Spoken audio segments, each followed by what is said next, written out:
Hi. So welcome. Thanks for coming. And let me ask you a question. What are your biggest travel goals? Now, I know goals are a big word and it's a big word for the beginning of the new year. Everyone does resolutions. But I am thinking to myself that most people think about travel and they think about where to go versus the why and the what of travel. And I'd like you to consider that. And here's why. So, for me, my heck yeah list includes gorilla trekking, going to see the Northern Lights, and finding the best gelato in Italy. So, while those can only happen in specific locations, there are others like visiting really cool bookstores, which I love to do when I travel, and going to see my favorite band, which is U2, by the way, in case you were wondering, can be done in dozens and dozens of locations. So why not combine a why, say for example, a 50th birthday celebration or an anniversary, with a what, a favorite thing like going to see U2, and then pick the destination. And think about that and come up with a plan that helps you include all of those things over the next 3, 5, or 10 years. Because we all know that reaching our goals requires inspiration and a plan to make them a reality. So I've created a travel planner, a dream big travel planner to help you do that. The link is in the comments if you want to sign up for it and follow along. And it's full of inspiration and ideas to get you thinking about the why and the what. And then we'll start talking about the where, the who, which is important depending on the thing that you'd like to do, the destination and the activity, and then the how. So sign up and you can follow along. Grab some fun colored pens because I like colored pens, and that will just get you creative flow going. So I have a copy right here, and my teenage daughter, just gave me some really good constructive criticism about it. So you might see some changes in it, but that's okay because I am open to suggestions. So as you start to use it, if you have questions or you feel like there could be something else added or you have some ideas, let me know. I would love to know, actually. But before we start, how about you tell me what is on your heck yeah travel list? Post it below in the comments. I would love to see. And if you have any questions, please let me know. So first, I'd like to start with some inspiration. So I came up with this list. This is one of the pages in the book that just has all sorts of different fun things you can do. And maybe some you've thought of, maybe some that you haven't. Because you think about it, if you can dream it, there's a really good chance that you can do it. And I know sometimes they seem too big, too bold, maybe too expensive, or, something that would be too hard to plan. Well, if you plan out your travel goals in 3, 5, 7, 10 years, even think about including it in retirement. And we're going to be talking about that on one of the shows too. So you think about it long term, you can fit all of those things in that you want to do. And so some of the fun ideas, and I would love to know if you've done any of the things on this list. Have you eaten stinky tofu in Taiwan? Have you learned to tango in Argentina? I mean, all the things. And if you haven't, what are some of the things that you would like to do? Let me know. I would love to hear it. I love to hear about other people's dreams, travel dreams. And it's one of the reasons why I started in this business. So after you take a look and get a little bit of travel inspiration, the next page, we start to put together your list of why and what. So maybe think about special events that are coming up. Like I said, so this past year, we had our 20th anniversary. My husband just turned 50. In the next few years, we have a couple of graduations coming up. So I know a lot of people missed celebrations this past year. I mean, it's heartbreaking for thousands of reasons beyond that. But many people are thinking about rescheduling and celebrating later. So this is a chance on this sheet to think about what celebrations you have coming up, what big events, what milestones you'd like to celebrate. And then also, this is the wrong page. That's all right. You know what? We're going with the flow today. This is it. And then I'd also like you to consider your existing hobbies, interests, and passions. So, are you a big bike rider? Do you love to run? You could do a marathon on every continent in the world. There are just hundreds in different cities and locations. And I met a woman who did a marathon at every continent in something like 14 days. What a wild experience. I don't know if you're up for that, but just think about that and jot down the things that already exist in your life that you would like to experience in a different location. So that's that. And then the page I already showed. Think about special events. Like, for example, I use the example of going to see U2, and I had the chance to do that. We went to Dublin to see them, and I would go again in a heartbeat to see them, or some of my other favorite bands like Pearl Jam or something. Or I know I'm dating myself. That's okay. I don't mind. You could go to the Kentucky Derby, to the Super Bowl. I know those are big dreams, but why not, right? Or how about planning a trip around a favorite book, TV, or film? So while we were in Ireland, we went to a whole bunch of Game of Thrones sites because I love the Game of Thrones. But others, Outlander series is very popular. The Hobbit. I know I keep going into the fantasy realm because that's what I read a lot of, but there's a lot. You could go visit Ernest Hemingway's haunts. You could do, like I said, fantastic bookstores. There's a lot of different options.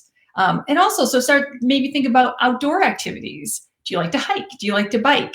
Do you want to go kayaking, a whitewater rafting? There are just endless opportunities for outdoor activities and for different fitness levels. You don't have to be fit to run a marathon to go, walking through the English countryside. So there's a lot of things if you want to get outdoors and really see the place on foot or on bike or even just a small piece of that. Keep that in mind too.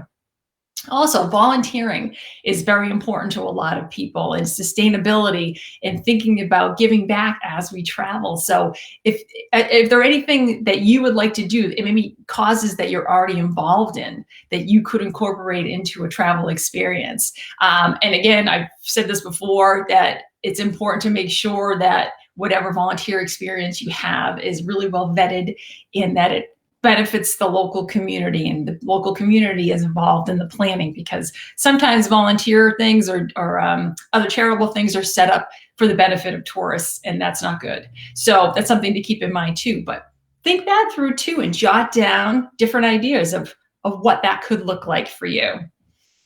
And then finally, just let it rip. And the sky's the limit. Think about anything you want to do, eat, see, experience. It could be anything. Really, the sky's the limit.